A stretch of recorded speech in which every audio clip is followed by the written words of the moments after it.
What is up mga kabuhok? My name is Balbon at meron tayo dito accessory guide. Ayan, may nakalagay dito photochromic for Arai Basbi.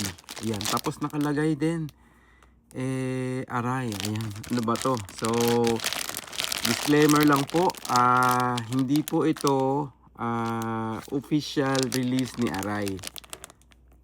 Medyo magulo. Ayan, ulitin natin, hindi po ito official photochromic lens ni Arai. Ang nangyari po dito ay meron pong nilagay na film coated dito sa original na lens ng Arai para magkaroon ng photochromic properties.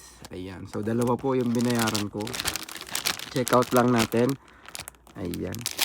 So sa iba na nagsasabi na original Arai daw, medyo may konting fake news doon kasi although original yung lens, meron lang silang nilagay, kung makikita nyo, meron dito, ayun meron siyang nilagay na film para maging photochromic lens. Ayan, so ito pong hawak ko na lens ay, ayan, okay, nakita nyo, ito po ay light smoke base na original na Arai, tapos nilagyan nila ng, ayun yung nakalagay, film coated shield.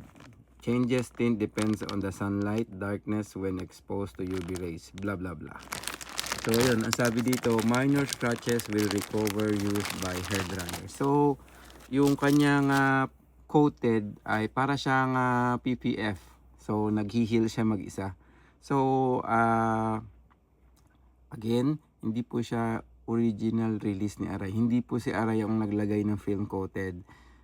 Third party lang po yung naglagay. Hindi po siya original. Pero, let's see, mas maganda rin naman tong investment kung sa tingin nyo ay okay. So, yan po. Ang initial assessment nung kaibigan natin sa shop, sabi niya, yung clear na nilagyan ng coating, hindi naman siya nagda-dark talaga, na dark. So, nagdidim lang siya.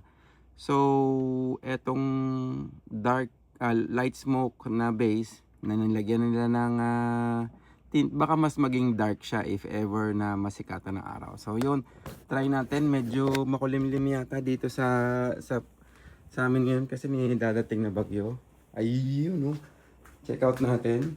Ayan, para walang cut. Wala, makulimlim. So tingnan natin, ayan siya. Magdidim ba siya kumpara kanina? Medyo makulim na. Nagdim ba siya? Umitim ba siya? Or iitim ba siya ng maitim? I don't know. Check out natin mamaya. So, ayan, for maybe 5 minutes or 10 minutes, iniwanan ko sa labas. Ilagyan ng kasikat ng araw. Check out natin kung ano yung pagkakaiba nila from previous. Ayan, tatakbo tayo. Check out natin, nagbago ba siya ng pagka-dim? Ayan, pipicturean ko lang na mabilis. Check out natin. So, ayun, papakita ko yung before natin ibilad at saka yung after natin ibilad. Ayan, check out natin. So, meron bang pinagbago yung pagka-dim niya? So, yan po. Ito po yung lens na may coated ng photochromic.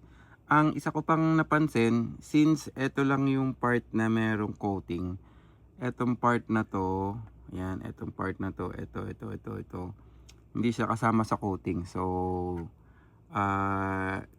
kung naka-close siguro yung lens, so hindi mo na siya makikita, pero kung nakaangat ng konti, magkakaroon ng magkaibang kulay dito if ever. Ayun, So worth it ba siya para sa price niya? So yun lang po. Kung gusto nyo po mag-avail nito, mag-DM lang po kayo sa akin sa Helmet ni Balbon. Ayun, So yun po, maraming salamat sa panonood at see you in the next Ride Safe. Peace out.